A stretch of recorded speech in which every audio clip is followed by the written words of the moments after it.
शनि की दृष्टि कर्म का विधान, चंद्र की शीतलता मन का तूफान। शुरू हुआ महादशा का खेल। शनि महादशा में अंतर्दशा का स्वामी चंद्रमा मन और भावनाओं का कारक है। यह अंतर्दशा 19 महीने की होती है। शनि हमेशा चंद्रमा पर हावी रहता है और जीवन में उतार चढ़ाव लाता है। इस अवधि में दुर्भाग्यपूर्ण घटनाएं अधिक बार होती हैं और मन को हर तरह की पीड़ा झेलनी पड़ती है। जब चंद्रमा शुभ स्थिति में और अच्छी तरह से स्थित होता है, तभी जातक अधिक मजबूत और बुद्धिमान व्यक्ति के रूप में उभरता है।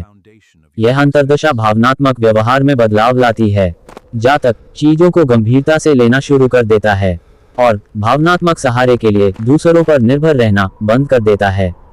यदि चंद्रमा कमजोर हो या छठे, 8वें या 12वें जैसे अशुभ भावों में स्थित हो, तो मानसिक शांति सबसे पहले प्रभावित होती है।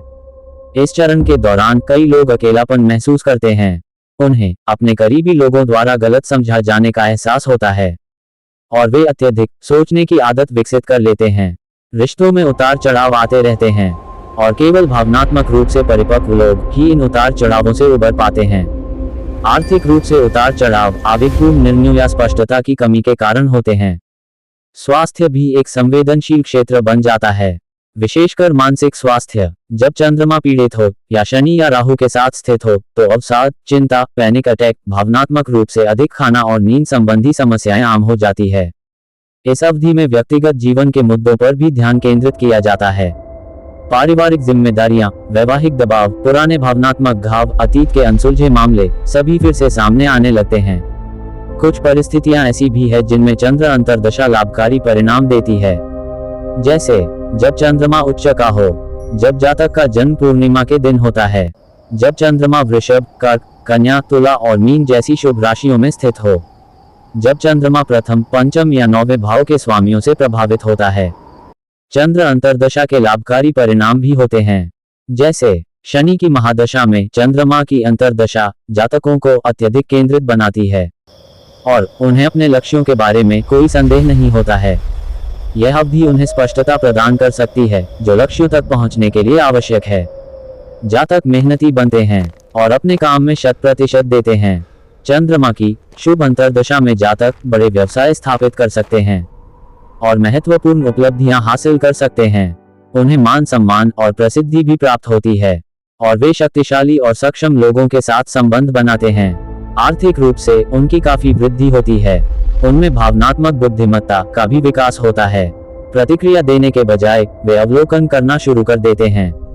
बलशाली शनि के प्रभाव में चंद्रमा की अंतर्दशा एक शांत और स्थिर व्यक्तित्व का निर्माण कर सकती है, जो लोगों और रिश्तों को संभालने में तर्क और परिपक्वता का उपयोग करता है। यह पारिवारिक संपत्तियों पर नियंत्रण रखने, संपत्ति संबंधी निर्णयों में शामिल होने या पारिवारिक जिम्मेदारियों को संभालने का भी अच्छा समय है। स्थानीय लोग भावनाओं और व्यवहारिकता के बीच संतुलन बनाना सीखते हैं। यदि नवमांश में चंद्रमा मजबूत हो, तो वे आध्यात्मिक भी हो जाते हैं या स्वयं को स्थिर करने के लिए ध्यान की ओर रुख करते हैं। यह अवधि भावनात्मक भ्रमों को तोड़ती है। जो लोग दूसरों पर आंख बंद करके भरोसा कर रहे थे या भावनात्मक रूप से आरामदायक माहौल में जी रहे थे, उन्हें जागने और जिम्मेदारी लेने के लिए मजबूर होना पड़ता है। ये सबक कठिन है, लेकिन इनसे जीवन भर के लिए स्पष्टता मिलती है। शनि महादशा और चंद्र अंतर्दशा के दौरान सफेद चीजों जैसे चावल, चांदी, सफेद तिल आदि का दान करें। सोमवार को भगवान शिव का अभिषेक करें और शिवलिंग पर कच्चा दूध व जल चढ़ाएं। सोमवार की शाम को चंद्रमा को चांदी के लोटे से जल का अर्घ्य दें। रात को सोने से पहले चंद्र बीज मंत्र ओम श्रा श्रीं श्रौण सह चंद्राय नमः का 108 बार जाप करें और शनि महादशा जरूरतमंदों, गरीबों या वृद्ध जनों की सहायता करें व सेवा कार्य करें। शनिवार के दिन हनुमान चालीसा या सुंदरकांड का पाठ करें।